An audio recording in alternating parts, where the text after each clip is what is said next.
that is on. And Eric, if you want to take it away. Yeah, thanks so much. I really appreciate everyone coming out today for our first workshop.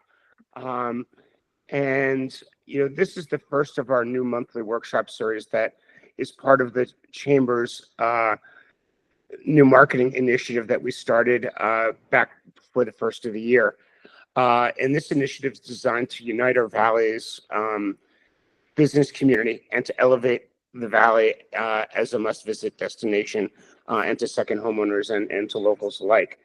And before we dive into that, I'd really like to take just a minute to acknowledge the tremendous amount of influence that the marketing task force that has gotten going recently received from our retail sector meetings.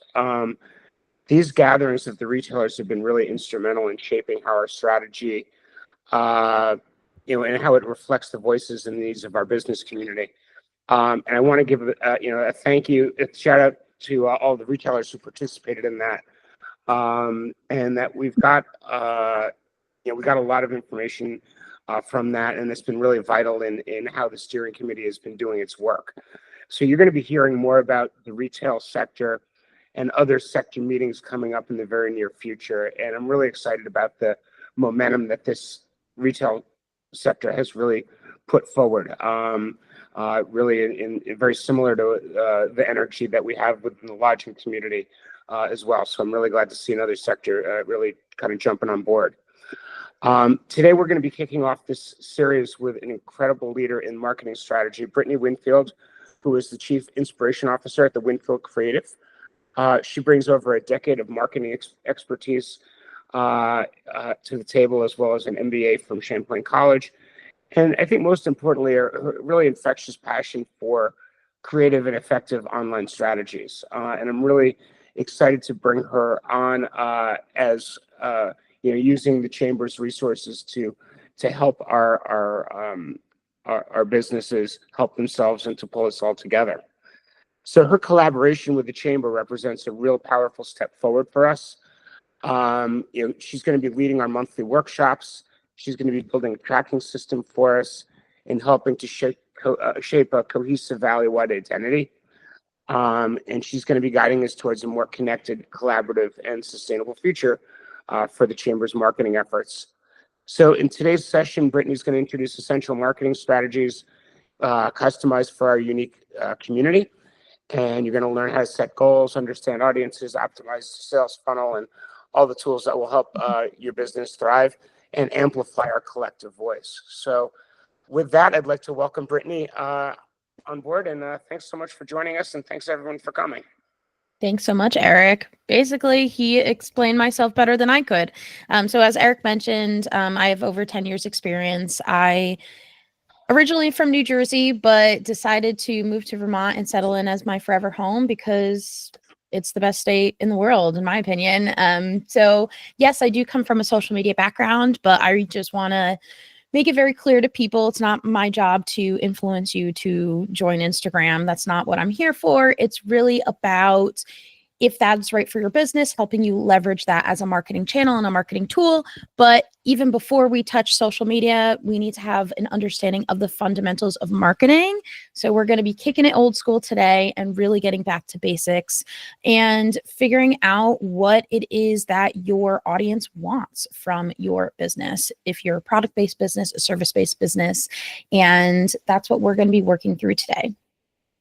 So I wanted to mention some free resources, and in the ebook, there are links directly to this. So if you couldn't get enough of me today, can't wait for February, I do have a podcast that has information available to you. I have a blog that has valuable information for business owners. And also every Monday, I send out a newsletter called Viral Vibes that has different updates that happen relating to social media. It has different trending audio. So if any of these resources could be valuable to you, I encourage you to check them out. And in the next 60 minutes, we're going to be talking about intro to marketing strategy, understanding your audience and figuring out who you are actually talking to. And then once we know who we're talking to, how to craft positive messaging so that way it speaks to them. And then we're going to be looking at the customer journey, aka the sales funnel, to see where your awareness is coming from in order to generate leads. Then we're going to talk about selecting marketing channels that make sense for your business and make sense for reaching your target audience. And then we're going to wrap it up with accountability and implementation. And then finally, we're going to open the floor for questions. If anything arises for you, I encourage you to either write it down or put it in the chat, and I will address it at the end. But just so you know, to keep us on track, I'm not ignoring the chat. I'm just going to be, keeping with the flow, and then we'll address it later. So let's get started. So intro to marketing. And also, if you missed this in the beginning, feel free. I just emailed everybody a copy of the workbook, and the link is also in the chat. So feel free to follow along with the workbook because there's a little bit more information than there is on the slides. So just so you know, in case you missed that. So intro to marketing. Why do we have marketing strategy? So in order to navigate where we're going and figure out who we're exactly reaching and which destination we need to get to, we need to set business goals. It's like creating a GPS that gives you navigation through your business journey and gives you direction and purpose. It drives motivation. It also, if you are more than just a team of one, it gives your team alignment. So that way everybody's on the same page. We're all here for the same reason. And I think all in all, the Mad River Valley Chamber of Commerce, we have goals. The task force has set goals, which I'll be sharing with you. And it gives everybody a shared purpose. So that way, every action that we take has this purpose in mind. So that way it gives direction and clarity as to if we are going in the right direction, which is where some of these milestones come into play, where some of these measurements of success come into play. So that way we keep ourselves accountable to reaching this ultimate destination. So here's just more examples, 6 different reasons. So as I mentioned, provides clarity and focus. It allows improvements in decision-making and supports team alignment and encourages accountability. So just to give you some reasons why we love setting business goals. So the first exercise I'd like to teach you about is a SWOT analysis. You might have seen this before in other marketing workshops. You might have seen this in, any sales trainings that you might have gone through. But a SWOT analysis essentially allows you to figure out what your strengths are, what your weaknesses or areas of opportunity might be, where opportunities might give you opportunity for growth and expansion, and also threats. So this allows you to analyze where your starting point is. So that way, hopefully you build on strengths. And as we're talking about ways to collaborate with others in the Valley, you might have a strength where somebody else in your business sector or another business sector might have it as a weakness. And then there's opportunities for knowledge sharing, for resource sharing.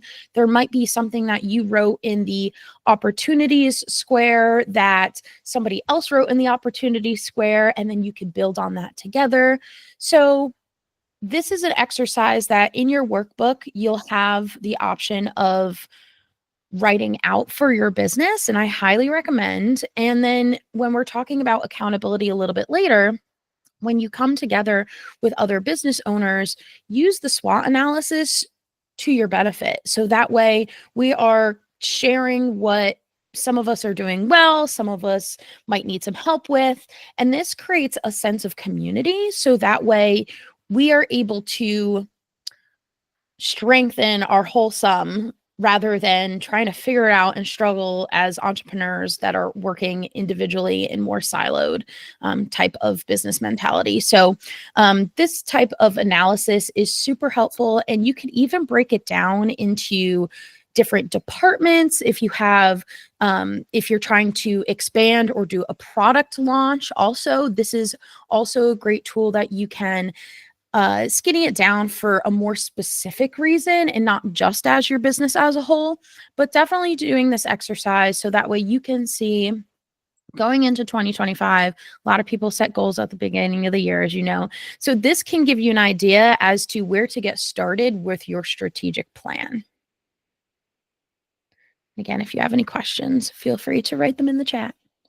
So as I mentioned, the task force has goals that we came together for a strategic planning meeting, mid-December of 2024.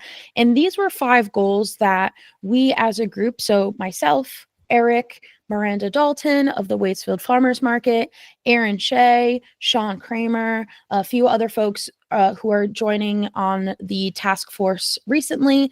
These are goals that we came up with based on the current atmosphere of the Mad River Valley. So our goal number 1 is to establish the Mad River Valley's Instagram page or social media pages as a primary driver for tourism. So really a landing page as to consistent content strategy, and it balances natural beauty with highlighting the awesome businesses and the business owners, and of course seasonal events. And this was with the intention of people that are within the target audience. So Vermonters looking for vacations or staycations, outside or like out of state tourists who are thinking of Vermont as a possible destination, especially thinking about the Mad River Valley as a weddings destination, looking at other Mad River Valley residents who might not have explored a business before that is right next door to them. So keeping our target audience's mind, this is where goal 1 came into play. Also, goal number 2, developing and maintaining a strong and consistent identity. So one of the ideas Miranda had was maybe path to the MRV. We're workshopping that, but something that resonates with audiences and supports sustainable tourism growth for years to come. So really the key here is sustainable. What can remain consistent so that way we know the messaging works for people, and then repeating the cycle rather than, reinventing the wheel every time. Goal number 3 is increasing chamber membership. So that's numbers, that's engagement, that is revenue for all the businesses that are in the chamber. And this would demonstrate value and foster collaboration between businesses and drive economic benefits for members. And then also it drives benefits for the customers and consumers that are shopping at these stores and staying at the lodges and visiting the restaurants and all the businesses and utilizing the services that are part of the business economy in the Mad River Valley. Goal number 4, leverage social media and marketing efforts to attract and promote key events such as farmers markets, outdoor rec, conferences, and solidifying the MRV as a go-to destination. So this kind of falls into goal 1 also. But that's really what we want to accomplish here, is driving more business, and more people is more business, which also in turn, if the business owners are making more money, you are spending more money within your economy. So this allows just a regeneration and an overall increase in wealth in the Mad River Valley. And then goal 5, combat any negativity by fostering positive narratives about the Mad River Valley, promoting stories of community resilience, collaboration, and the unique experiences that make the Valley a warm, welcoming, and inspiring destination. It is one of those Vermont towns. And as somebody who I travel a lot, I see what others are saying about Vermont, especially on video driven marketing channels like TikTok and Instagram. People want to romanticize Vermont. That's just how it's always been. We're always that destination in pop culture that, the couple's going to Vermont for the weekend, or, it's like very Gilmore Girls-esque of a place. So how can the Mad River Valley take that narrative that's already out there and lean into a little bit and make it appealing to people that are already considering Vermont, but where in Vermont is the question. So as we are talking about setting business goals, which on your worksheet, the next activity, which I don't have a specific slide for it here because most likely you've already heard of these, but setting SMART goals. So definitely utilizing, page 4 in the workbook to set 3 to 5 business goals that are specific, that are measurable, that are achievable, that are relevant to your business, and that are timely. And that is, I feel like, the most important piece to keep yourself accountable to business goals. Because once you have these goals set, then your marketing efforts, those decisions are not fully made, but you know in which direction to choose your marketing efforts because you know what your business goals are. And there's one thing that drives the hand-holding between business goals and marketing efforts, and that is your target audience. So we need to understand, who are we talking to? Who is even going to be interested in the products and services that we have to offer? So this is why it's super important to get back to the fundamentals before we even think about creating any sort of content, whether it be a Facebook post or a flyer or a radio ad, whatever that channel may be. It's so important to understand, who is this even made for? So it's understanding, you might hear this like, who's your ideal customer? But like, what does that even mean? So it's understanding not just who they are, what do they look like, what do they sound like, all that stuff, but it's understanding, what are their needs? What are they lacking in their life that is a challenge, is a problem, is a struggle for them? So that way you swoop in as the guide to provide the solution. What are their behaviors? So are they the ones to get out of the house and go shopping on a Sunday? Are they the ones to work from a coffee shop? Are they the type of people to, they'd prefer to like place an order? What are their behaviors related to consumerism? And then I use this word pain points, but what are their challenges? What are they struggling with? And then that way you can create content and create the solutions and maybe tweak your services if they need to be. So that way it truly resonates with what they need and what they want, and then it drives results. So it makes that decision making, that buyer's decision, a little bit shorter, because you're already providing something that would be convenient to them, that would be in their budget, that would be like, those are also their needs. Like, they need something that's convenient to them. They need, for whatever reason, but they need something that is done for them. The opposite, you might provide something that they put in the work and the effort, and it makes them feel proud of themselves. So really getting an idea of not just like what the person looks like, but what is the identity of the person and what makes them feel good and relieved because they have your business to thank for it. So I like to do this exercise where it's kind of like Mad Lib's version. So in your workbook, it's going to ask you a few questions. And when you're working through this, really taking the time to like sit in a quiet spot and reflect. Who is your ideal customer? And it's going to ask you questions based on demographics. So what is their age range? What is their location? What is your industry, income level, gender? So the next section is psychographics. So what are some of their challenges? What are some of their goals and aspirations? What are some of their interests and hobbies? It'll ask you some behavioral traits, which is more for content creation, and then their needs and values. People are more likely to buy from businesses they know, like, and trust. And just how we think about our friends, our business collaborators, the people we actually enjoy spending time with in the world, usually our commonality is our core values.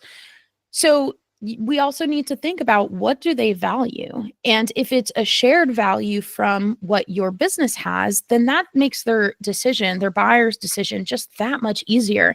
And also it deepens your relationship and your connection to the person that much quicker and that much deeper, because they resonate with you. They see this relatability between your business, you as the business owner, your business culture, that you or your employees resemble. And they can see themselves, walking into your store or going to your website or going to your social pages and saying, oh, I can see myself finding value from this business. So getting down to this piece now, as you go through the exercises in the workbook, you're going to be asked to fill in this blank. And this is a exercise that allows you to just develop a persona. So you have somebody in mind. You have not just somebody in mind, but you can envision what they look like, where they are, but you can also envision what they act like. And you might have multiple personas. I do for my own business. I work with small business owners, but I also work with organizations like the Chamber of Commerce. Those are two very different, they have very different needs. They are two very different people, different income levels, all that stuff.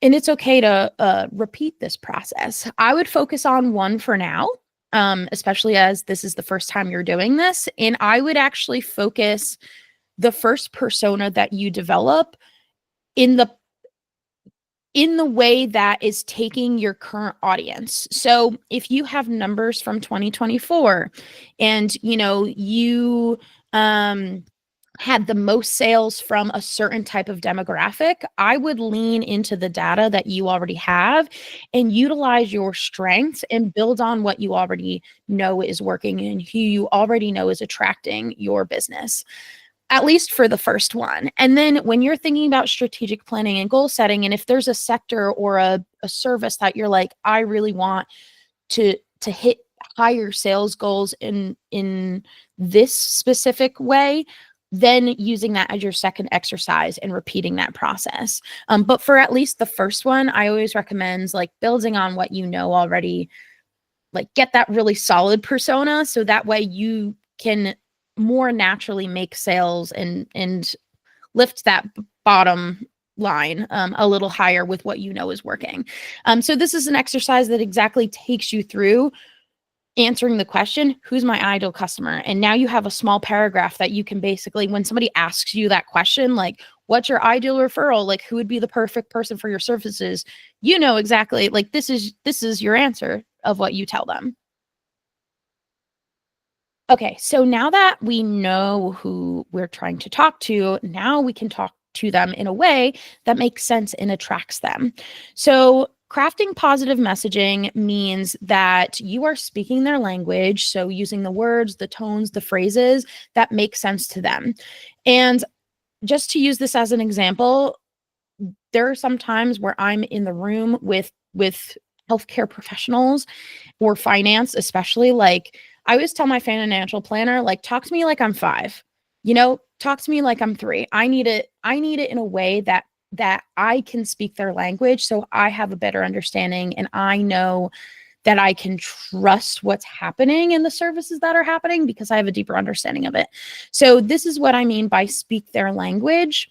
And especially if there's anybody in the room that is in like the tech, the finance, the healthcare businesses, these are the folks that I feel, this is the area where improvement can always happen. So that way people understand exactly what you're saying and what you're asking for. So crafting positive messaging also is solving their problems. So this is exactly why we're answering the question of what are their needs? What are their challenges? Tapping into their emotions. A lot of the times consumers don't really know what the solution is that they need. You might walk into a store and might not be shopping for anything. You're just browsing. But if something on the shelf says, this will help me make my breakfast in 10 minutes or less, and I have a time management problem, I'm a lot more influenced to buy that product. So tapping into the emotions allows you to bridge this gap if somebody doesn't necessarily know your business firsthand, or if they don't know much about your products or services. What they do know is they do know their own experiences. They do know how they feel on a day-to-day basis. And if you can tap into their emotions with your messaging, you can convert people a lot easier who don't have an awareness of who you are right away. Also focusing on benefits, not features. So what is the value that you are providing to them? What do they get out of the deal? And this oftentimes is pulling from your unique selling proposition also, which what makes you unique? What What about your service or products sets you apart from, others that are in the market? Being authentic. Because I say this as a social media coach and mentor, I'm not for everybody. But for the people that do like what I have to say in the way I have to say it, I am the right person. So in your sense, being authentic means having that relatability, not trying to just say what you think is right, but what you truly believe in are your values, and you'll find the right people that resonate with it and find relatability in it. Calling them to action. So this is an important piece. So what is this follow through? And we're going to talk about the sales funnel in a minute. But oftentimes we get people so stuck in this like first phase of the sales funnel that we forget that we need to bring them closer into our world. So we need to invite them into action, especially if we see that the things that we're saying and the messaging that we're putting out there is attracting them. But if it's not translating into sales, we need to find a way to bridge that gap.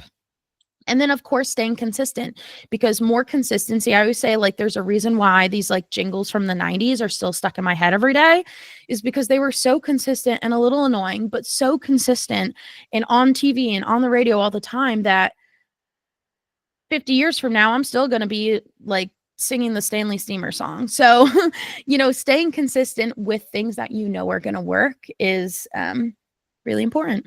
And it also trains other people too to be your marketing team. And I want to say that as we are collectively practicing this and brainstorming together in these marketing trainings, if you don't know another business in this Google Meet, this virtual workshop right now, and you hear a message from somebody and it's memorable and they keep saying it to you, the next time somebody in their target persona who uses one of these phrases that you're like, oh, I remember Eric saying this, or I remember Sean saying this in this workshop, that allows business to business connections to help people get a better customer experience in this entire economy. So if you're staying consistent, then the other business owners around you get to know your marketing plan. They get to know your target audience. They get to know more about you.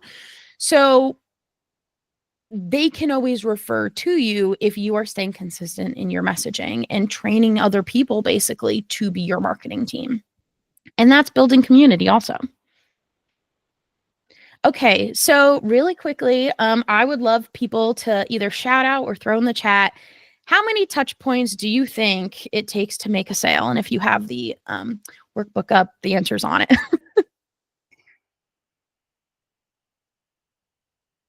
Anybody want to guess?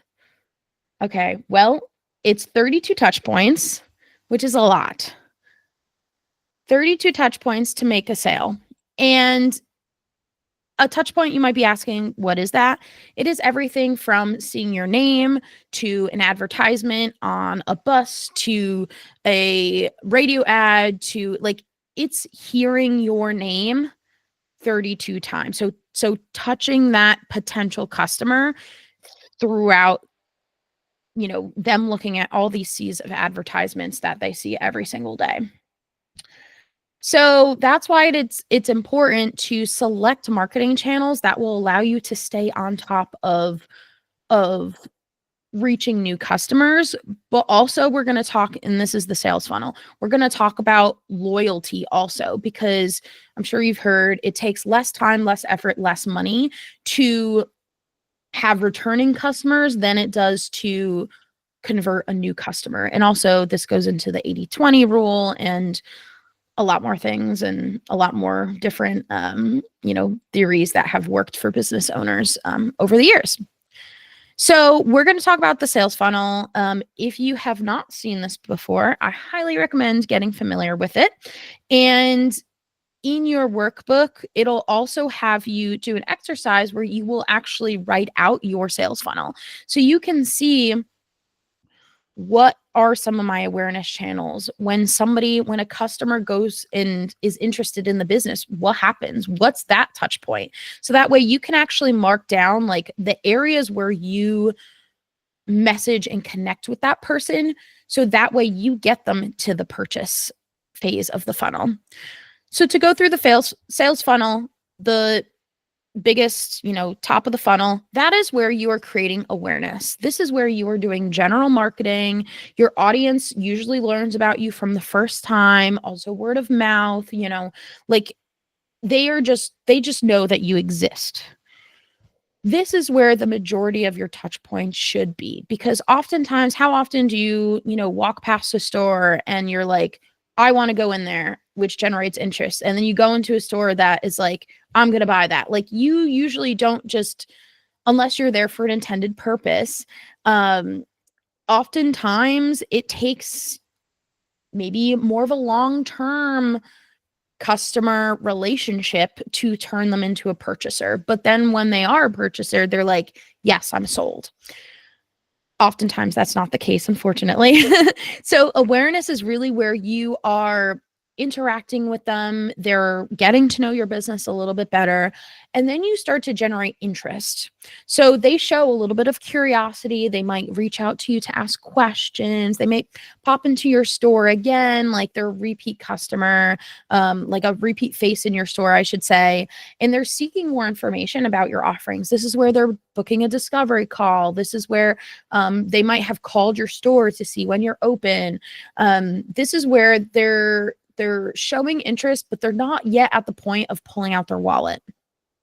So then we have the consideration phase. This is where they're like, is it worth the money? What about this business compared to this business, which we often see with trade businesses often, where they're doing some comparisons, and they need to see if your product or service matches their needs.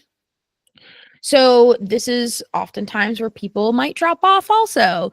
But then if they do consider and they're like, yes, this is the person for me, then they have intent to purchase. Now, this phase where it's consideration and intent, it might be a little bit of the gap of time, which is where it's also important to have some touch points. But when we get to intent, that means that they express their desire to buy.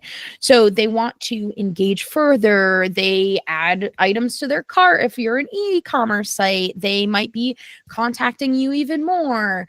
So this is where they are now usually in a more face-to-face way in front of you, asking for your help. And then this is where the sale happens. So this is you as a business owner, as a closer, whoever your salesperson is. This is where you have done your due diligence. They are a well-informed customer. Then they pull out their wallet and they are ready to purchase. We love this part. This is the part where we make money. And then they complete a transaction. And then the service is delivered, the product is delivered, whatever they're buying from you. And then what happens? Sometimes it's a one and done, but we should also think about, how do we have between the purchase point and the loyalty point? How are we keeping up with them and keeping in touch with them in a way that develops loyalty? So for, let's say, the restaurant business, you often see, like, if you're using like the Toast machine or Clover, whatever the POS system is, like, you can sign up for birthday rewards, for example, and then you get an email on your birthday being like, come get a free burger or whatever it may be. So that's an example of a loyalty program. For service-based industries, it might be an affiliation program. It might be, come back and, get 10% off, or it might be just a series of emails that you send to them being like, we miss you. So after they purchase, it's important to keep in touch with them, because the next time that they have that need, they already know how your product or service works. You took so much time to bring them from awareness to purchase. You spent all that time. So being able to keep in touch with people and even further deepening the relationship, not only does that bring them back into your world and keeps them in your world, but also they're going to tell their friends. And the saying, like, you are the combination of the 5 people that you spend most of your time with. So if that person's in your target persona and they're talking to other, like, mini versions of themselves in their network, they're gonna usually send people their way. So in any Vermont instance, word of mouth will always be, like, word of mouth will never not be the number one source of referrals, I feel like, for businesses. So that is how you can also train your customers with consistency in your messaging and crafting positive messaging, and really like focus more of your attention.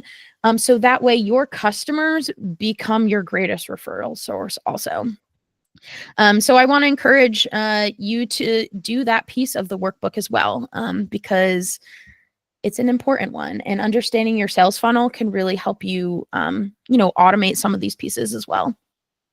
Okay, so now selecting marketing channels. So we know who we're talking to, we know how we're talking to them, we know where we're talking to them now, or sorry, not where. We're getting to where now. So if we need to increase some of these touch points, now we need to select marketing channels and figure out where in the funnel that these are happening.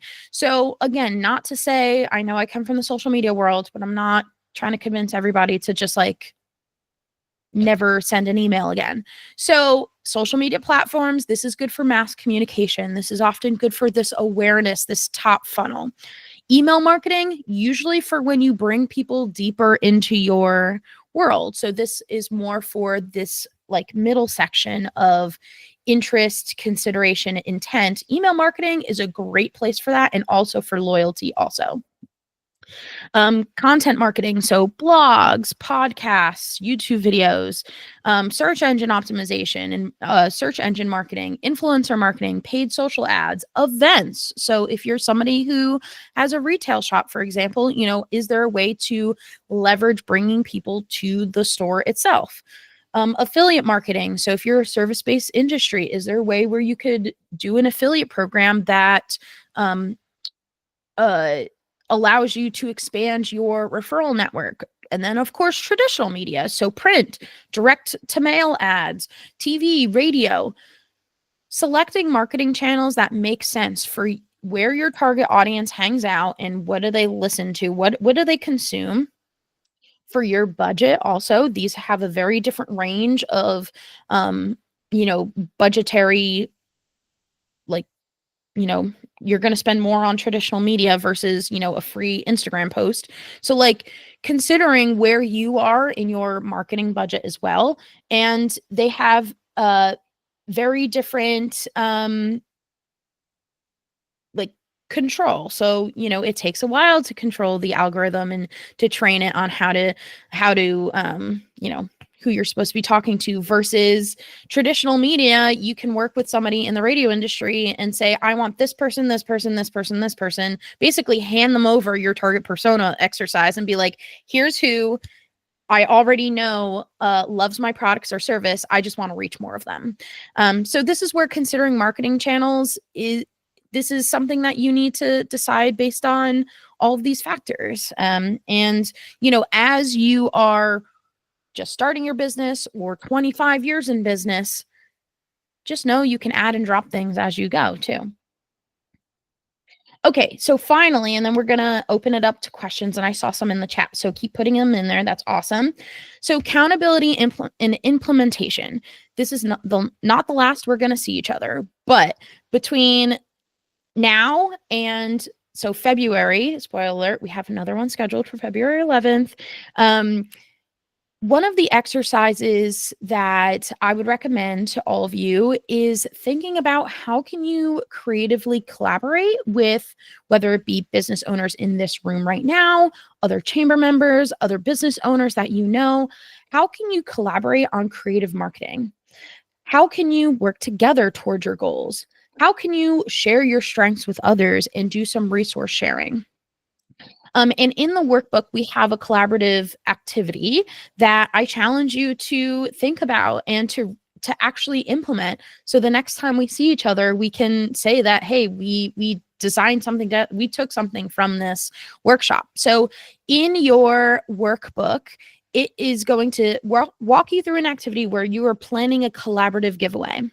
So in this activity, you are going to reach out and brainstorm 2 different Mad River Valley businesses to collaborate with of your choosing, and outline your plan. Who are the businesses and what do they offer? Who are their target personas? Because if they have alignment between the 3 of you, even better. You get to cross promote and collaborate and build use the community to all three of your benefits for a win-win-win situation. What is your offer prize? What is your giveaway prize that you are offering to the audiences? What is your strategy? So who's going to take on which type of marketing piece? And oftentimes this actually saves businesses money in the long run, because you are pooling together your marketing budget for this giveaway and cross promoting between audiences, and then also timeline. So this is kind of taking from the SMART goals of when will the giveaway run, what is some of the milestones, what are some of the pieces we need to hit. And I just want to share an example that Aaron shared with me. So there was a concert that was happening in the Mad River Valley, and that team had reached out to Mad Bush Falls and said, hey, can we collaborate on this? And Mad Bush Falls went from having no rooms booked to basically being booked out for this concert because of this idea of how can we work together for a shared purpose. You want people to attend the event. You want people to have a place to stay when they are attending an event. And these are the same target audiences. So these are people who love music, people who love to travel, people that want to get away and escape and, want to escape whatever they're trying to and come to this location away from all the stressors. And they were able to come together and pull together a really cool event that benefited both. So the hotel benefits from having rooms booked. The event benefits from food and beverage sales, ticket sales, all that stuff. So as a real Mad River Valley experience and example, it works. So that's your takeaway from this workshop. And now I'd like to open the floor for the next 15 minutes for any questions, and let you know also the next time we are coming together is February 11th at 10 a.m. And the topic of that workshop is Speak Their Language, a guide to marketing, messaging, and content. So this is taking what we had talked about in the crafting positive messaging and going deeper into that, because this is, as we mentioned, fundamentals. We could go and do a 201 version of any of these topics we talked about today. So yeah. I'm going to address Mick's question in the chat first, but feel free to add any questions into the chat as you think of them. So Mick had written, how do we use Instagram/Facebook to reach wider audiences beyond those who are already following our accounts? Great question. TikTok's mysterious algorithm has a wider reach, but maybe going away as a channel. Yes, that is true and is looking like that's going to happen, unfortunately. What kinds of hashtags, keywords, etc. can be used on Instagram to reach wider audiences? Okay, so first I'm going to tackle the first half of that, and then I'm going to tackle the last half, because this is honestly a training I could do, which we'll probably put on the books very soon. Eric is just like, how to do social media. He's like, yeah. So without getting too into the weeds, how do we use Instagram/Facebook to reach wider audiences beyond those already following our accounts? So there's twofold: social media. Media piece of it is pushing out the content that is basically keeping your grid up to date with the information you need your current audiences to know. But oftentimes, and I'm going to totally plug Miranda, that Miranda and I did an Instagram live about this exact topic, and I'm going to put it in the chat. Oftentimes people forget about the social piece of social media. With Facebook and Instagram going through very interesting algorithm changes, actually, as of yesterday was Monday, the creator, the head of Instagram, had put out a video about the 2025 priorities of Instagram, of Meta. And if you can increase your connection with people, the entire reason social media was created was to be a social medium. But we've gotten so deep into the medium part, like the media part. So in order to reach beyond your own accounts, you have to do what we call engagement, which is a very broad term, with other accounts. So that means, I'm so passionate. I just knock mics everywhere. That means connecting with other people, and usually for especially Mad River Valley For those of you who do not know this, I help Lisa Reisner run Someday Boutique Vermont. So the first thing when she became a client, I looked at the Chamber's member directory and said, who in the Mad River Valley is Lisa not following yet? So especially from a geographic perspective, follow all of each other on social media, help each other's engagement. So go follow other people that are within your geographic location. And then step 2, and I'll use a disclaimer with that. Don't follow too many people at once because you don't want to look like a spam bot. But, take 15 minutes every day to go follow 10 new accounts. Go find 10 new accounts that are business to business accounts to start just gaining followers. And then also engage with those accounts. So go to their posts and comment on them. Go share it on their stories. It sounds like it kind of sounds backwards because you're like, why would I share other people's content? 1, it promotes community. 2, it actually helps your algorithm say, oh, this person's not just here for like a one-way transaction of pushing out media. They actually care about building community, which is Instagram's priority in 2025. So I'm going to help them out because they helped these other people out. So comment on other people's posts, follow other accounts, especially those who are in your geographic location. And I always recommend, if you're like, how do I know who to follow? Eric, I'm about to plug Mad River Valley Instagram page. Go to the Mad River Valley Instagram page and go look to see who Eric is following. Go look to see who's on the Mad River Valley's followers list. Go use those 2 buttons at the very top of the profile, because oftentimes Vermont's a very interesting pocket. I don't know if we've caught on to that by now, but these bigger accounts. So I think of the Chamber of Commerce account. I think of other association accounts. So like Vermont Womanpreneurs I use for an example because they've got like 11,000 followers.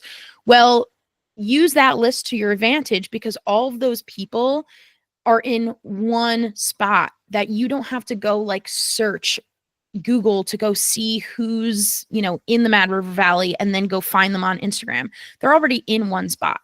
So go use other bigger accounts as your landing spot to go find other people to follow. So follow more accounts, engage with other people's posts.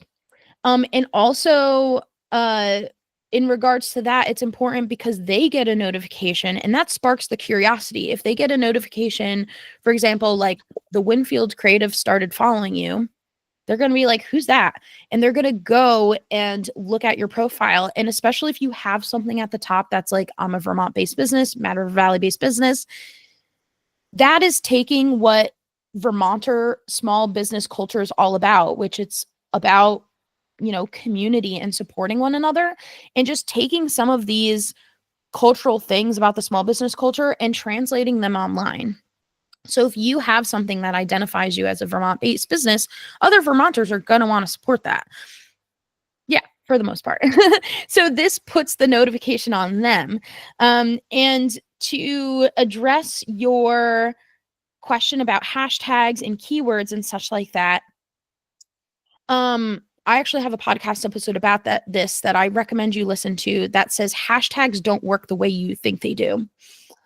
And I would put less emphasis and less overwhelm on your plate thinking about what hashtags do I use. I would stick to the very basics of shop local VT, Vermont by Vermonters, hashtag Mad River Valley.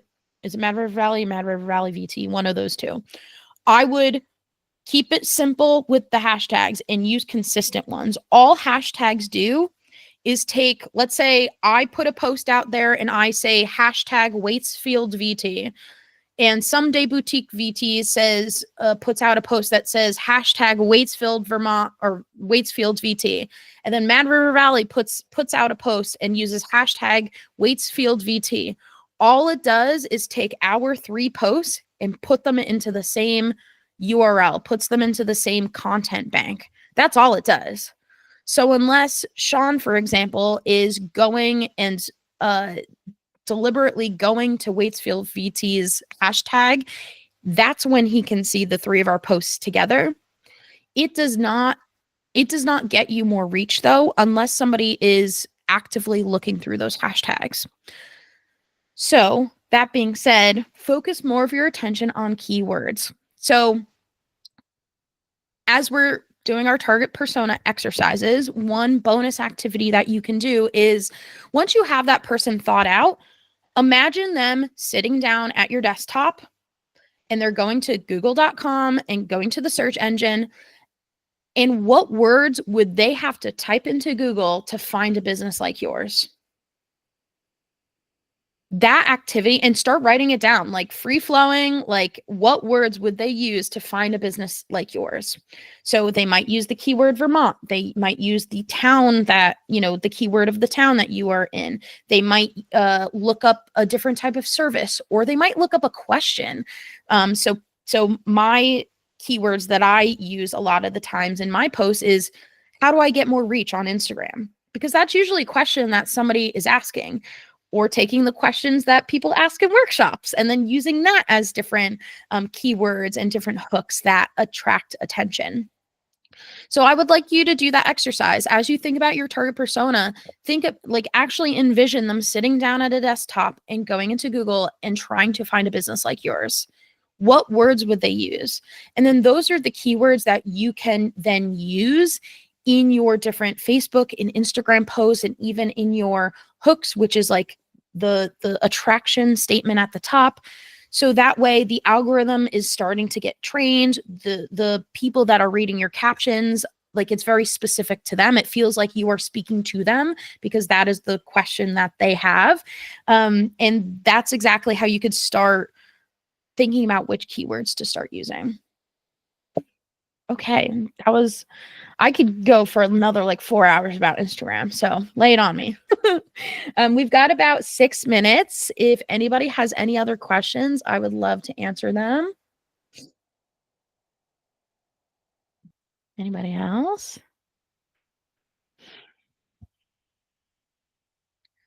Well, nevertheless, I'm so excited for this collaboration that we've got going on.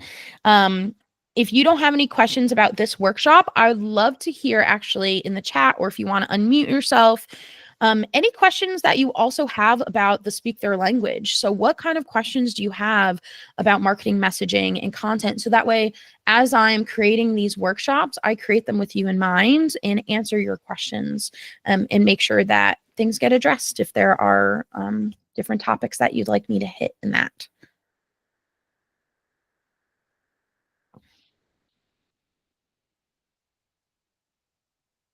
Ooh, yes. Feel free to unmute or in the chat, whatever's easiest for you.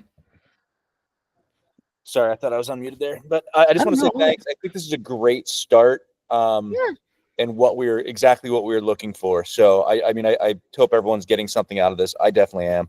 A lot of it's reminders of things that we just gotta keep plugging away at. So I think this is a great start. I'm looking forward to February as well already, but because once again, it just gets you thinking. And I think having that worksheet, huge help. I appreciate that, to be able to, kind of take home and work on our own to do as well. So I just want to, say that real quick. Thanks, Sean. Appreciate it. Hi, Brittany. It's Jordan over at the Taste Place and Fifth Quarter. I would love, the messaging is going to be of a lot of interest to me in the next session. When we talk about all of the different customer buckets that we are referring to, and obviously we've got a lot of, all of us, I think, deal with this, the locals, the visitors. We also have a B2B message because we're talking to other businesses in Vermont from a wholesale perspective. How to balance both staying true to your message and your brand mission while customizing your different messaging, in ways that are relevant to each audience. Yeah, absolutely. To different audiences. Yeah, absolutely. I will make sure that, and this was actually, I think it was Aaron or Sean, one of you two, was mentioned this in our planning session, is this is going to come up. So I'm so happy that you are mentioning this, and I will definitely make sure to address that. And I have a feeling, it's going to be a larger chunk of the conversation too. Sure. So if any folks are coming to this, I do recommend definitely making sure you do that target persona exercise, so that way we can have, these conversations conversations in real time. Awesome. So Jordan, remind me the business name again. I'd love to. I am with Mad Over Taste Place and Fifth Quarter Butcher Shop. Awesome. And we're in the process of merging into one brand. So this is very timely and relevant. And to just echo what Sean said, thank you. This was super well thought out, but very actionable. So I'm looking forward to the exercises. Awesome. I am so happy that I am able to, I would say, like, if you walk away 1% less stressed and knowing 1% more, I'm very happy with that. So I'm glad. Thank you. Awesome. So I just wrote all that down. Awesome. We've got Kim. If you want to open up your chat, your microphone, I mean, feel free to take the floor. Sorry, not a Google Meet chick. Had to find the microphone. All good. My business is one of the unique aspects of the primary revenue driver of my business is that my clients are one and done. It's weddings. So I'm constantly having to glean new clients. And of course, my best clients are clients who've had successful experiences, and they are referring, but it takes 2 to 3 years to get a referral. It's a high value referral, and I'm in for I'm in for it, but I have to talk to new people every season. I can't build that. So I'm wondering if there's for future consideration, if there's some way that we can address having a more dynamic funnel for those one-time purchases. Absolutely. Kim, considering that you do have a pretty long customer journey, and thinking about ways that you can stay in touch with folks, I'm curious, do you have in your marketing plan a lead magnet or something that you can use and utilize to get people onto your email list? So I have a wedding planner site that I can use as a magnet. It's not deployed yet, but I am in the final stages of creating that. My lead time is not long. My lead time is very short. My lead time is 30 to 60 days. Awesome. So Okay, that's good. And email listing doesn't work for the primary product of weddings, but email listing will work for subsequent products and stays afterwards and perhaps referrals. But that first big purchase is the one that I need badly. Yeah. Okay, I will definitely. And what is the name of your business? I'd love to look at your website a little bit. So it's the Inn of the Round Barn Farm, and typically our handle is the Round Barn.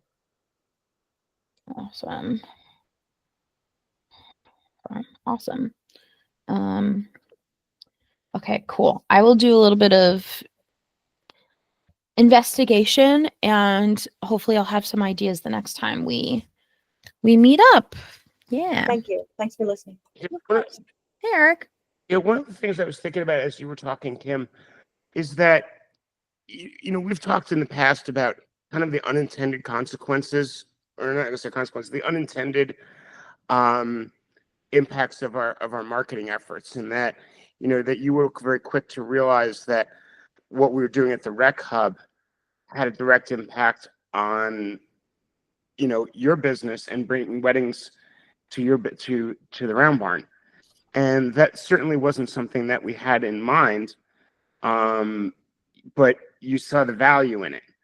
And I just want to remind businesses that you don't necessarily see what those connections might be until later on, and they're unintended. So I think it's sort of like you kind of got to be in it to win it, and just being involved in things that you might not think would have an impact, but they did. So just throwing that out there, and I see that with the chamber. I see that the chamber's role is connectivity and bringing businesses and sectors together, and building those foundations. And I just think that it's just so often it's the best things that the chamber brings to the table are not the things that we're always thinking of. Yeah, I think Eric, to piggyback off of, you know, what you just said, one of the main things you came into our task force meeting is how can we work together? So how can the chamber be a resource?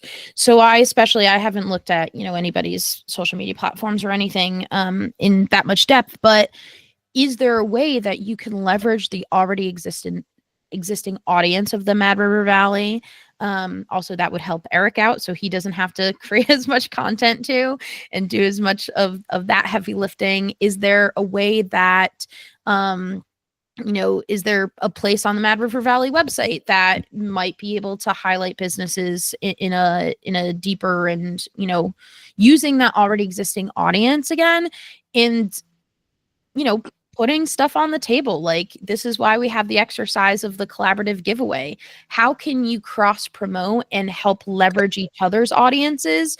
So that way you don't always just have to think, how do I get more Instagram followers? How do I get more Facebook followers? How do I get more, you know, one way is to do these types of collaborations. And a lot of business owners, the way that they get from 500 to 1,000 followers is joining forces with people that have larger audiences, that have similar audiences, that have engaging audiences, and coming together and doing something where the intention is, if you want to reach 1,000 Instagram followers, for example, if the giveaway is requiring people to like all of the accounts as part of the giveaway, that's going to help you out. That's going to help you reach that goal.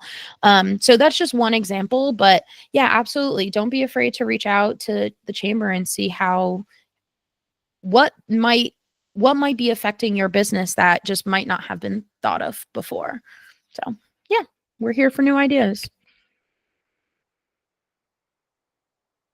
Awesome. Well, thank you all for joining today. I will be emailing out the link for February 11th, if you could just give me till end of day today, but get yourselves on the roster for that. And Eric's going to get the copy of this replay and he'll be able to send that out.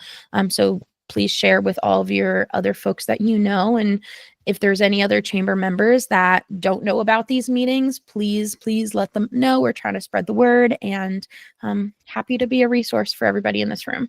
So thank you. Oh, Eric, you're on mute. But you're giving a thumbs up, so that's good. Yeah, no, thank you so much, Brittany. Appreciate you taking this to do this today. Yeah. And I want to just remind people that we're having a chamber mixer tomorrow night at the Warren store at 5:30. And if you haven't RSVP'd, please do so. And I encourage you to come check it out. There's going to be good vittles and drinks and stuff. And anyone that goes, I'm not going to be there, but please take it, have a drink for me, okay? Thank you, Eric. Thank you all. I hope you have a great day today.